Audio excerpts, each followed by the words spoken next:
할렐루야. 자, 오늘 우리에게 허락하신 말씀 제목부터 한번 읽어볼까요? 시작. 언제나 길은 있습니다. 창세기 29장 31절에서 35절의 말씀으로 구약성경 42페이지가 되겠는데요. 다 찾으신 줄 알고 못 찾으신 분들은 앞에 자막을 보시면서 두 절씩 함께 합독하도록 하겠습니다. 시작. 여호와께서 레아가 사랑받지 못함을 보시고 그의 태를 여셨으나 라헬은 자녀가 없었더라. 레아가 임신하여 아들을 낳고 그 이름을 루벤이라 하여 이르되 여호와께서 나의 괴로움을 돌보셨으니 이제는 내 남편이 나를 사랑하리로다 하였더라.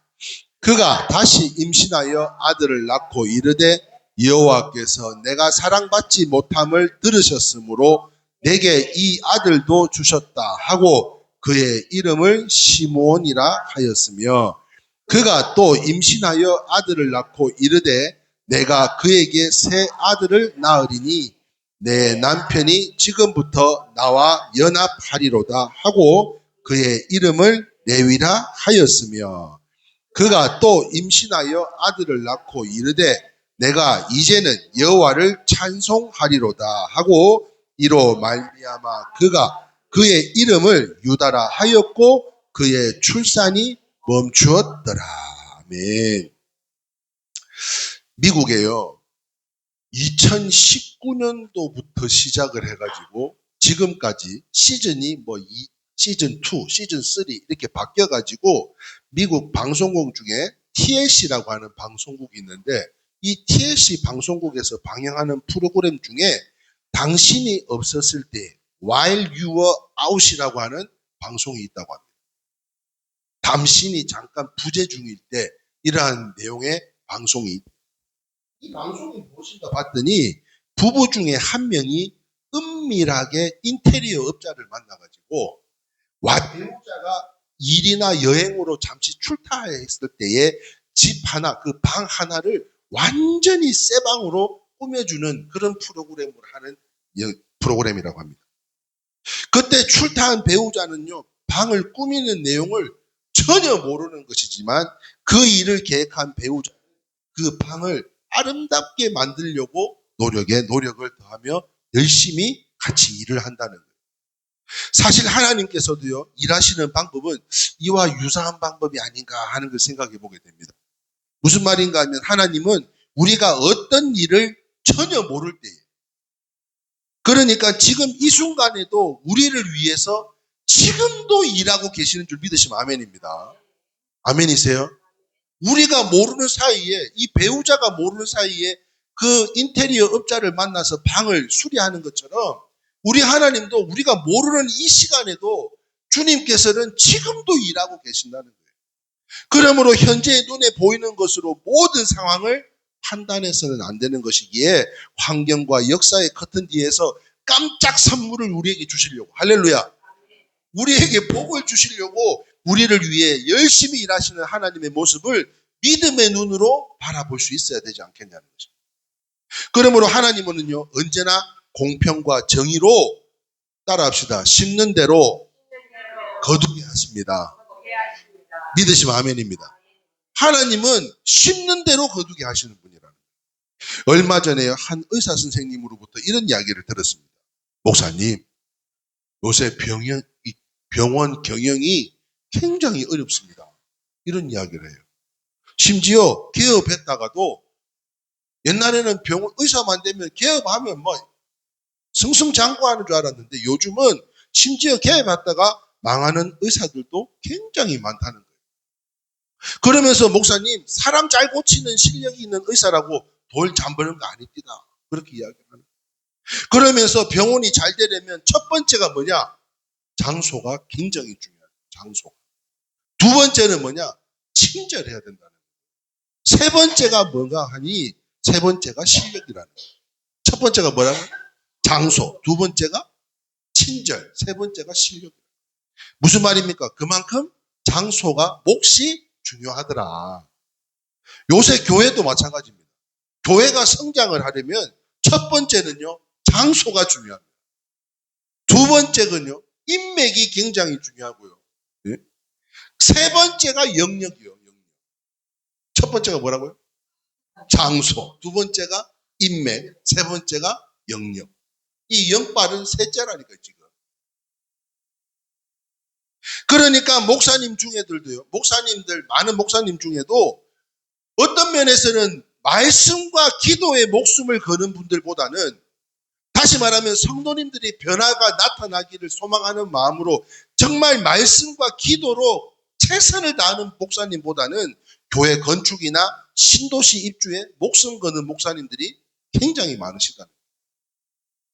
결국 좋은 장소를 선점할 수 있는 것, 이것이 바로 큰 교회를 이룰 수 있는 것이고요. 더욱 커지고, 그렇지 못한 작은 교회는 더 작아지기 마련이다. 그런 모습을 보면 솔직히 말씀드렸어요. 참 불공평한 게 아닌가 하는 생각을 해보게 됩니다.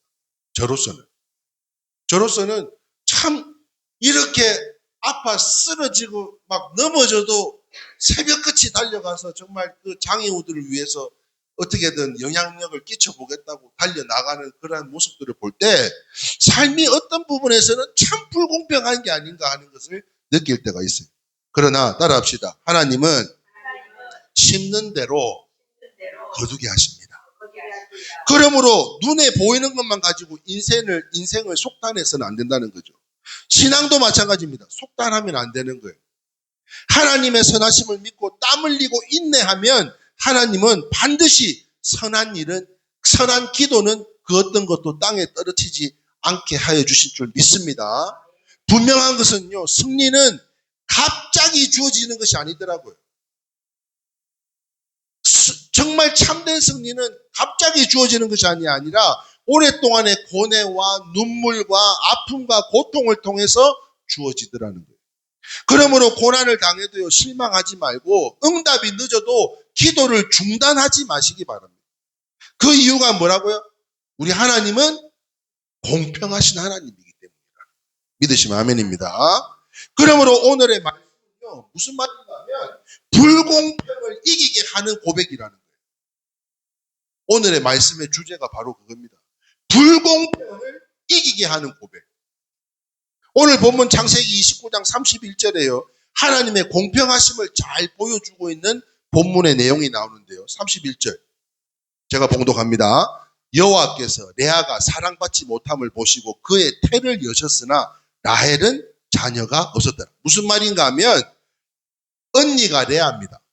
라헬이 동생이고. 그런데 라헬은 좀 예뻤나 봐요. 그런데요, 이 레아는 미모가 조금 모질했나 봐. 좀 못생겼나 봐요. 그래서 그런지 야곱의 총애를 못 받았었대요.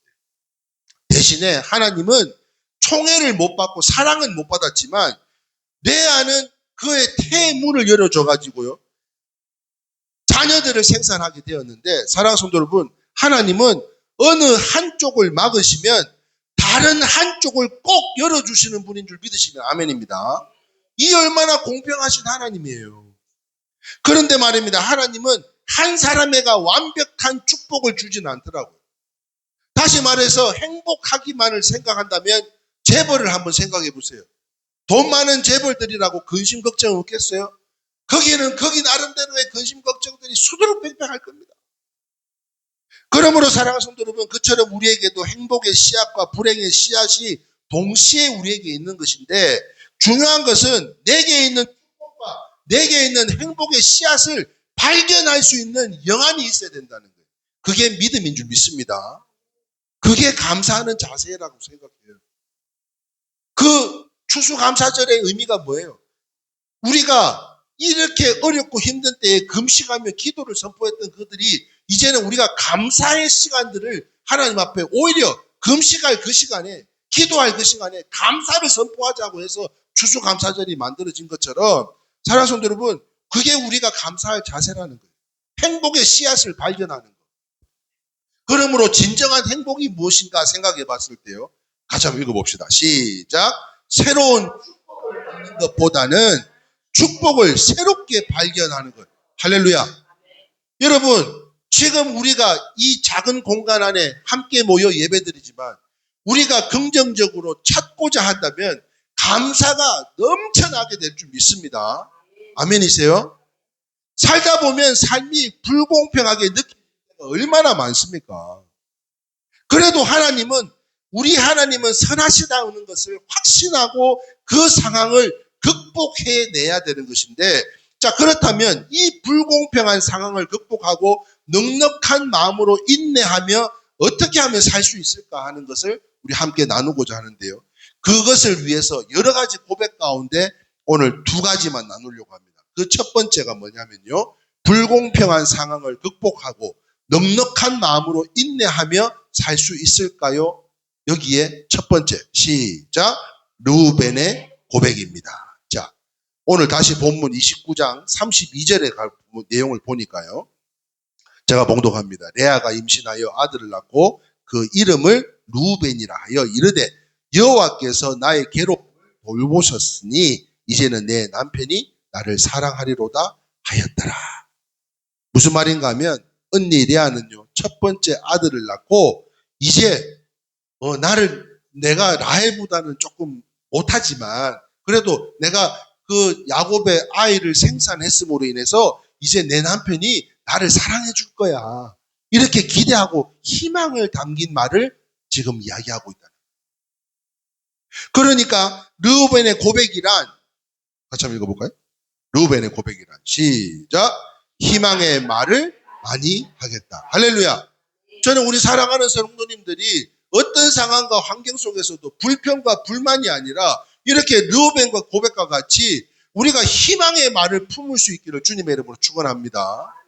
우리 아침에 이순식 집사님이 크리스천 업그레이드를 보고서는 아이고 이거 한 1000번, 10,000번 읽으면 내가 이렇게 될까요? 그렇게 말씀하시는, 제가 그랬어요.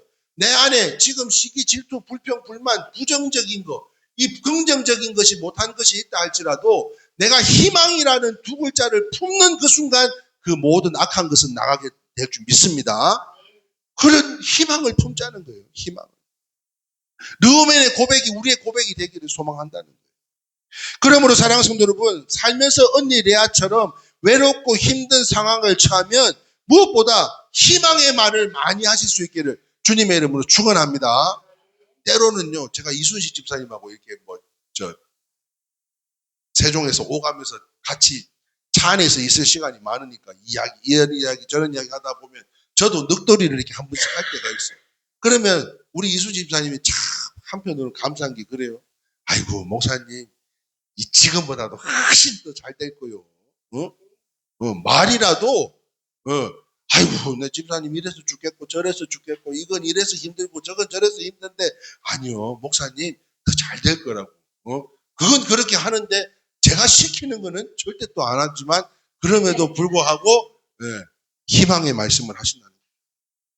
그래서 레아는요 아들을 낳을 때마다 그 아들들에게 믿음과 희망이 담긴 이름을 붙였습니다.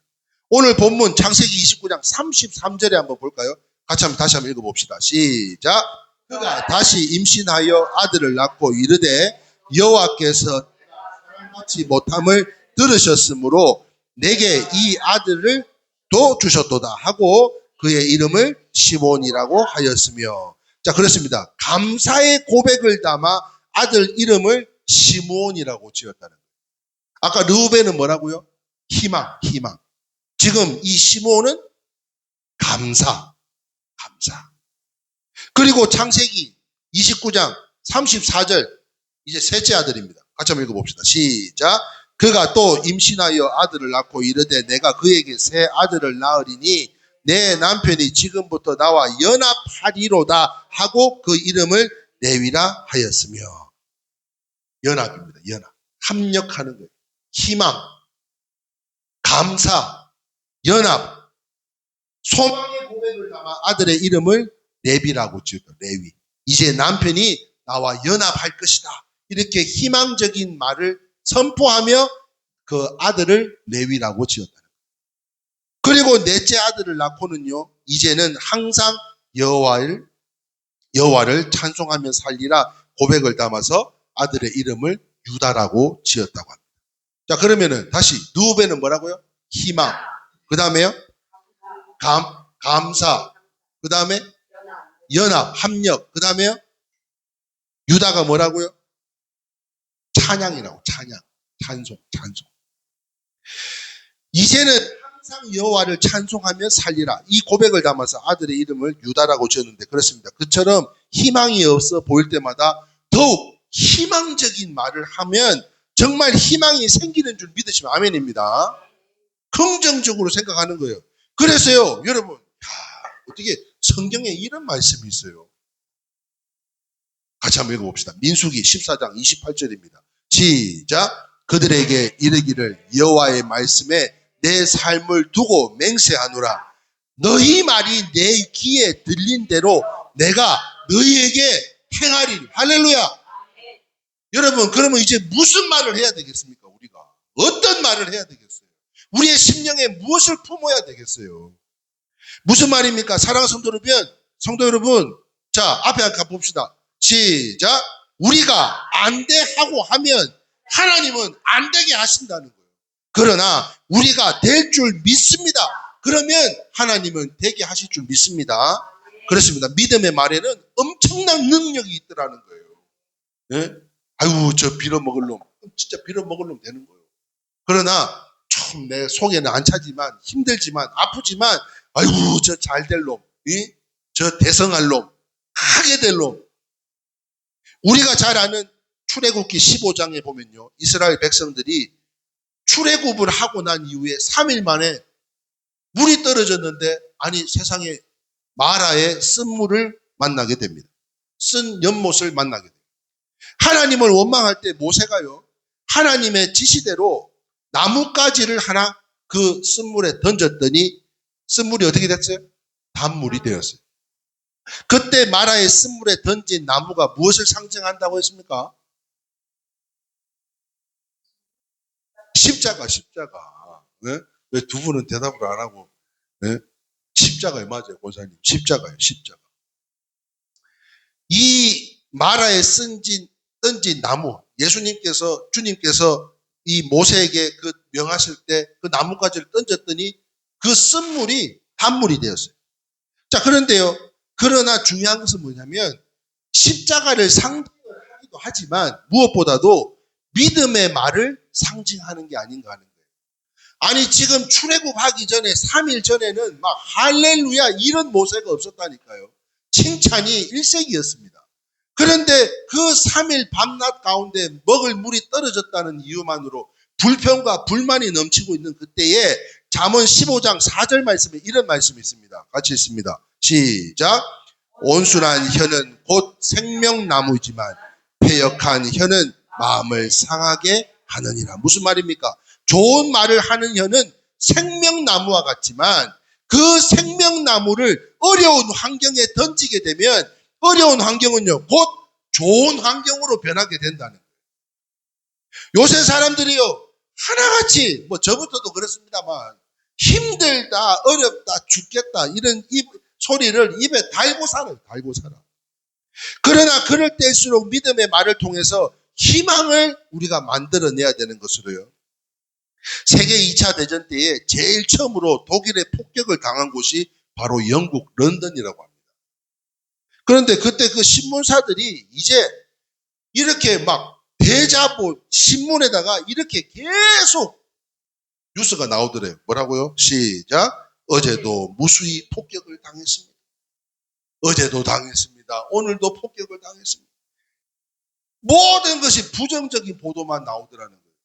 그런 보도를, 신문 보도를 보면서 시민들은 더욱 낙심에 빠져가지고, 지금 요즘 우리가 그렇지 않아요?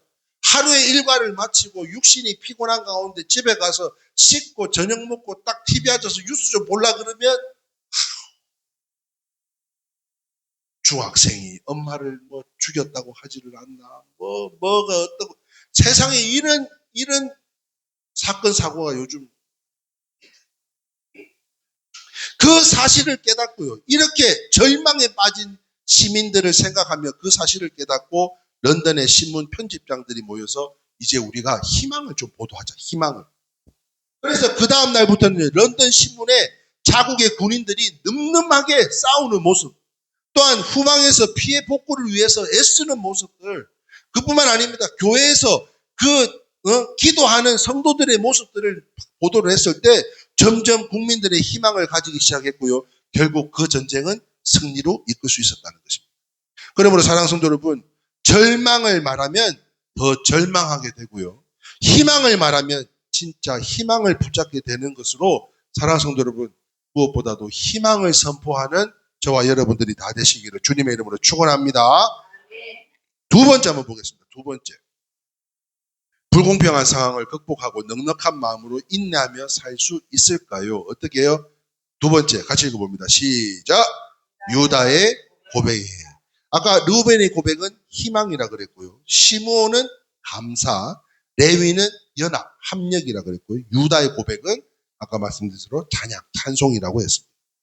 그래서 뭐 이름은 다 못 외워도 우리의 삶의 고백이 감사, 희망, 감사, 연합, 그리고 찬송 요것만 기억을 해도 이제 다가올 12월 달 하나님의 은혜가 임하게 될 줄 믿습니다. 오늘 본문 창세기 35절입니다.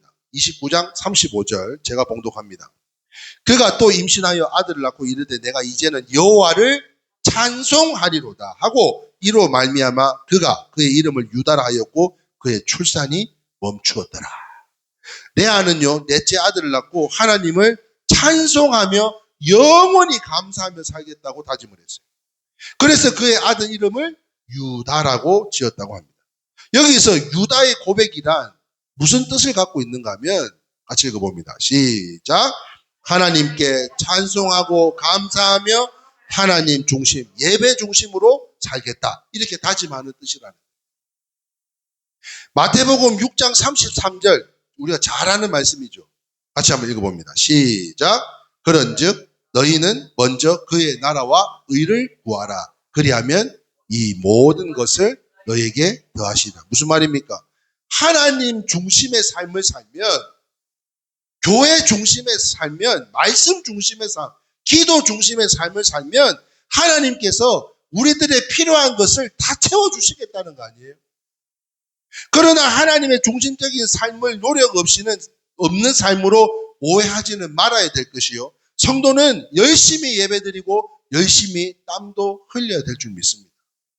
그러므로 사랑은 뭐예요? 네? 방금 누가 뭐라 했나? 사랑은 뭐예요? 뭐라노? 사랑은 행함입니다. 표현이에요, 표현. 사랑은 행함이 없는 믿음은 죽은 믿음이라고 그랬어요. 그래서 제가 오늘 아침에도 올 때도 그랬어요. 아니, 표현을 해야지. 네? 아니, 그렇게 모두들 수고를 했으면 카톡방에 좀 수고했습니다. 이렇게 좀 표현을 좀 해줘야 알지. 어떻게 아냐고. 적어도 우리 교회 성도님들만큼이라도 좀 해줘야 되지 않냐고, 최영자 군사님. 예?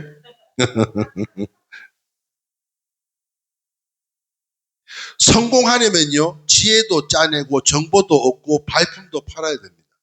그처럼 최선을 다하며 하나님의 은혜를 기다리는 삶이 진짜 하나님의 중심적으로 사는 삶인 것으로 어느 날이었습니다.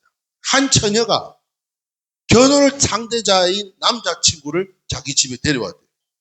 저녁 식사 후에 그녀의 아버지가 이 청년에게 물었습니다. 자네, 계획이 뭔가? 그랬더니 청년이 이렇게 대답하는 거예요. 저는요, 성경학자가 되는 게 꿈입니다. 자네는 계획이 다 있구나. 그런데 성경학자 참 좋은 꿈이네. 근데 살 집은 있나? 그렇게 물었더니 청년이 대답하기를 네, 하나님께서 공급해 주실 겁니다. 그리고 또 아버지가 물었습니다. 그러면 집은 고사하고 결혼하려면 반지라도 있어야 될 텐데 반지는 준비를 할 수가 있나? 그 청년이 또 대답하는 거예요. 네, 하나님께서 공급해 주실 것입니다. 아버지가 또 물었습니다. 나중에 아이들이 생산될 텐데 이 아이들은 어떻게 키울 것인가? 청년이 대답합니다. 네, 아버님 염려하지 마십시오. 제가 열심히 공부하면 하나님께서 다 공급해 주실 것입니다. 그런 식으로 이 청년이요, 그날 밤에 하나님께서 공급해 주실 것입니다라는 말만 6번을 했다는 거예요. 대화 후에 이 처녀의 어머니가 남편을 보며 걱정스럽게 이런 이야기를 했대요. 여보, 이 결혼을 어떻게 하지요? 그는 직장 계획도 없으면서 우리가 하나님인 줄 알고 있는 것 같아요. 이렇게 이야기합니다. 그때부터 딸의 결혼 문제를 놓고 이 부부가요, 날마다 교회 나가서 기도를 하는 거예요. 그러자 얼마 후에 딸이 이 남자의 너무 무책임한 모습에 스스로 질려가지고 싹 헤어지게 됐다는 거예요. 말씀을 정리하려고 하는데요. 사랑하는 성도 여러분, 성도는 아무 계획도 없이 하나님의 사랑만을 내세워서 하나님께서 공급해 주실 것이다, 이런 말을 해서는 안 된다는 거예요. 나는 노력하지도 안 하고 그냥 하나님께서 다 채워주실 것이다. 우리가 기도하지도 않고 모여서 예배드리지도 않고 함께 연합하지도 않으면서 하나님의 사랑을 나타내고 하나님께서 다 감당을 해주실 거고 내 자녀는 내가 이렇게 함으로 인해서 내 가정도 다 더불어 다 잘 될 것이다, 이렇게 해서는 안 된다는 거예요. 하나님이 공급해 주실 것이다, 이런 말은 남발해서는 안 되는 거예요. 사랑은요, 관념이 아닙니다. 변화를 위한 강력한 촉매제와 같은 것이에요. 사랑에 빠지는 것이 카드 빚을 대신 갚아주는 거, 게으른 사람이 하지 않은 일을 대신해 주는 거, 이거 사랑 아니라는 거예요. 다시 말해서 계획이 없고 게으른 사람에게는 귀히 여기는 것은 사랑이 아닙니다. 사랑은요, 마음에 소원이 있고 변화의 의지가 있는 사람에게 새로운 영감을 주고 그를 변화시키는 것, 그게 사랑이라는 거예요. 그러므로 성도는요, 하나님을 철저하게 믿되 열심히 땀도 흘려야 되고요, 그런 사람이 진정으로 하나님의 중심적으로 사는 사람이고, 그런 사람에게 하나님은 변화의 역사를 허락해 주실 것으로, 그러므로 사랑하는 성도 여러분, 인생을 속단하지 맙시다. 지금 눈에 보이지 않고 깜깜한 어둠이라 할지라도 미리 그거를 판단하고 결단하고, 안 돼, 저놈은 안 될 거야, 이건 안 될 거야, 이거는 있을 수가 없어, 미리 판단하지 말자는 거예요. 이수진 장군 아시죠? 이수진 장군. 명량대첩에서 일본 해군이 배가 몇 척인 줄 아세요? 무려 133척이었습니다.